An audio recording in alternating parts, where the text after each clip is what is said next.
5G. 5G. 5G. 5G. 5G. 5G. 5G. We've all been told at a point that 5G is the future. 5G is going to be super fast. 5G is out of the world. But by now in 2021, we already know that it's nothing but just overhyping. Like overhyping big time. So with all of these factors considered, it really doesn't look like 5G is gonna do anything. Like looking at these initial impressions on 5G, a lot of people have already got their hopes pretty low. Cause let's face it, some people are like, oh wow, this connection is stable, but then like, I'm not really seeing any big of a difference with 5G. While the others are like, the connection is incredible, but it's only incredible over here. When I switch it again to this side by an inch, not really great. So when you look at it from this perspective, it really doesn't look nice for 5G's future, right? So I'd say the overhyping was obviously not good, but that doesn't mean that 5G isn't all that bad. So this isn't some kind of like a video where I'm gonna explain like how 5G works, because literally, you guys know how 5G works at this point. Every other YouTube channel has already made a video about it. There's two variants of this 5G bands. There's the millimeter wave and then there's the sub-6. The millimeter wave is the one that I was talking about with the so much of fluctuations, but at the same time like gives incredible speeds when used at the right place at the right time. And there's a sub-6 version, which is even more widespread and it's more stable as a connection, but you really can't see with the 4G speeds as well. So when you look at it from that point, it's either this extreme or that extreme. You want the most extreme coverage or like the most extreme speed. You have a lot of fluctuations, you go on this side. If you're like, nah, I'm gonna play safe, then you go on this side. So all of this just gives us an identity that 5G is more of an extreme person's use. And given the fact that a lot of smartphones today come with the name 5G in it. Galaxy Z Fold 5G, Realme 8 5G, Samsung Galaxy S21 Ultra 5G, Apple iPhone 13. They don't put a 5G, but still, it technically runs 5G. And what else? Everything, whatever comes into your mind, slap a 5G onto that. So when you look at all these smartphones advertising 5G, but when you compare both of them to the same signal travel, they give out different speeds. And when you just look at the spec sheet, you see tons and tons of bands on one phone and on the other, two. Literally only two. So all of this confusion and all of these disappointments majorly just come down to the fact that 5G kind of sucks.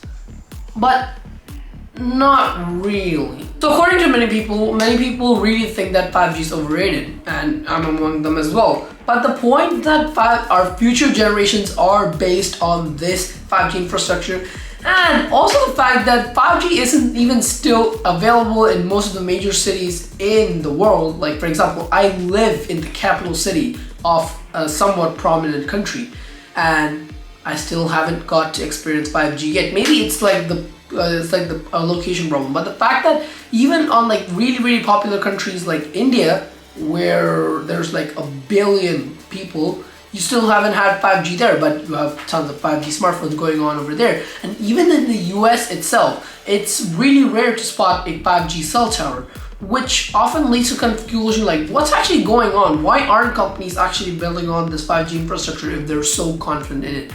Well, as you might have known, 5G actually came out for public in 2019. To be precise, late 2019. And when reviewers and like the critics tried to test it, that's where the initial impressions really fell down, because like about like the fluctuations going on, and the fluctuations aren't going down, the speeds aren't that nice.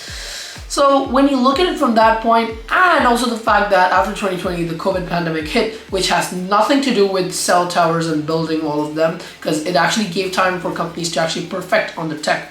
But the problem is that it still isn't really enough to a lot of people. And for people to actually bring in belief into 5G, and the fact that cell carriers all over the world really spend billions and billions of their dollars spending on their 5G infrastructure, they really have to make it count.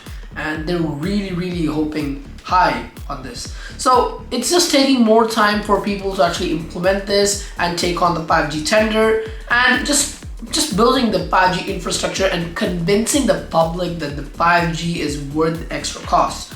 So naturally the question is, if it also comes, will it be replaced like soon? Like for example, you've already got many companies talking about 6G in 8 years or 7 years down the line. The thing is that yes, every time every next generation comes in, the next generation of that comes in. After 5G, 60, yes, it does come in, but the thing is that it won't get outdated because many haven't even like reached the part of 4G. Like many cities are even like striving on 4G yet.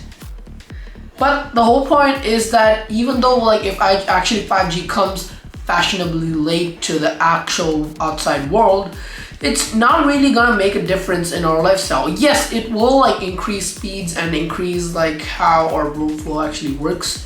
But again, it's not really gonna help much with the way that our lifestyle actually works. Because let's be honest, has 3G and 4G made a difference? Sure it has, because you can finally do proper video calls.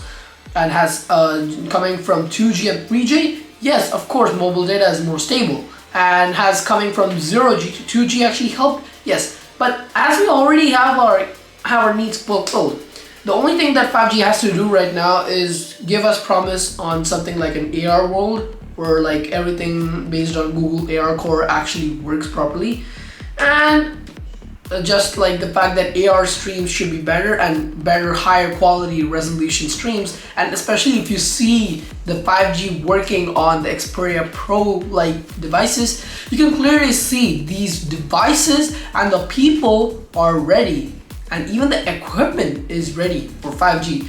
It's just that the technology still isn't. It's one of those cases like the Google Glass, like you've got the equipment and you've got the people ready for it. Except that you don't have the software ready for it yet. So when you look at it from this point, 5G, still a big no-no for a lot of reasons, for a lot of cities, for a lot of people, and not for coronavirus. Please don't burn down for the coronavirus pandemic. Please don't do that. That's horrible.